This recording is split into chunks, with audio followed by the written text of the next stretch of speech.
Marvin Gene Kellar was born July 8, 1938, and he died October 30th, 2024, at the age of 86 years. During his illnesses, he rarely lost his sense of humor, and at any opportunity, he was always ready to share a story with his audience. He was not born in a hospital, but at the home of his parents, Milford and Ruth Ray Kellar, on Fern Hill Road. He would often show us where the original house had burned, and that it was a shrine of his birth. He grew up with his sister Janice, and they remained close friends during his lifetime.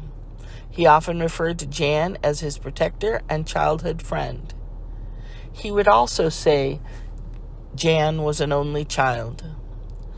During his younger years, the family moved between Rainier, the Selwood area near Portland, and Eagle, Idaho, where they ran a gas station and a store.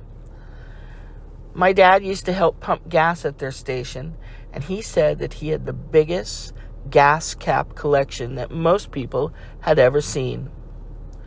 The Kellar family finally settled in Rainier, Oregon, into a house that his parents built on Meserve Road. He often said that he had lived in 14 different places, which included a barn and a chicken coop. Marvin graduated in 1955 from Rainier Union High School when he was only 17 years old. He had been moved forward a grade level during his elementary years. My dad attended the University of Oregon for a short time, but on the advice of his brother-in-law, Hugh Alexander, he joined the Navy. Because he was underage, his parents had to sign an authorization for him to join the service. Marvin married his childhood sweetheart, Evelyn Koskela, on December 1st, 1956, and they were married for almost 68 years.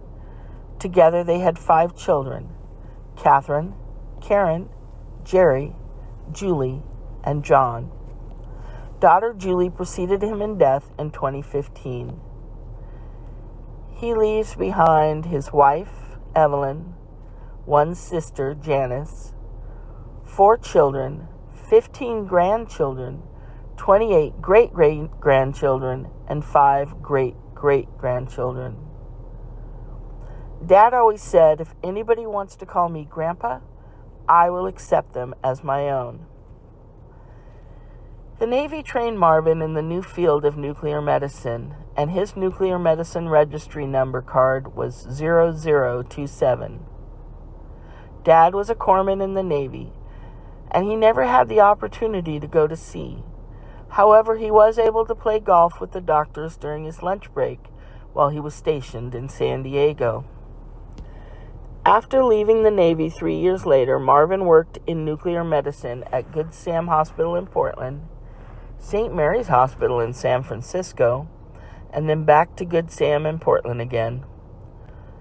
In 1967, Marvin moved his family to Rainier, and they built a house on April Road.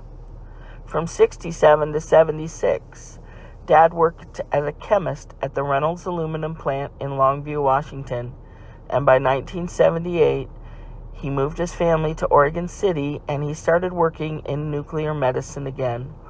He became part of Bess Kaiser's first nuclear medicine department. Throughout Dad's career, he was a nuclear medicine technician, a radiation health physicist, and he wrote a pamphlet on nuclear medicine safety. Marvin was respected by the doctors in his department, and they would often, unofficially, ask for his opinion on test results. His goal was to engage his patients as people rather than diseases with people's faces. And while he did their studies, he would often ask about their hobbies, birds, flowers, books, whatever he thought would ease their fears during the procedures.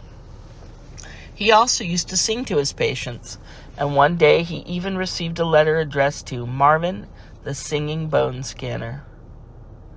On Take Your Child to Work Day, his teenage daughter, my sister Julie, said, "They must pay him for what he knows because they certainly are not paying him for what he did." Dad made it look so easy, and for a few moments his patients would forget some of their worries. Someone once asked him how he was able to take care of people who were so sick. He told her, "My patients are a lot like sunsets. You enjoy the beauty while it's there, but you don't cry that it doesn't last forever. Marvin semi-retired in 1999, and for a while he did some part-time work at Providence Medical Hospital. During this time, he and Evelyn moved from their Oregon City home back to his childhood home on Meserve Road in Rainier. They settled into the community, and he started attending the Fern Hill Grange again. He rejoined the United Methodist Church, and he became a member of Ruth Reader's Book Club. During his early retirement, he and his cousin Larry began their travels around the state of Oregon, photographing the flora and the fauna. He started a web page called Sauntering Oregon, and he identified himself as a curmudgeon who traipsed about in the Pacific Northwest. He would share his photographs online, and he said he didn't expect to write anything that was profound, but he did want to use the space to encourage himself to stop, look, and listen to what was going on around him. That life is so full of little adventures just waiting for the curious to step up and enjoy. And he and Larry kept each other company on many adventures, photographing waterfalls, mountain ranges, native creatures, and wildflowers. They even stopped by the Malheur field station once in a while.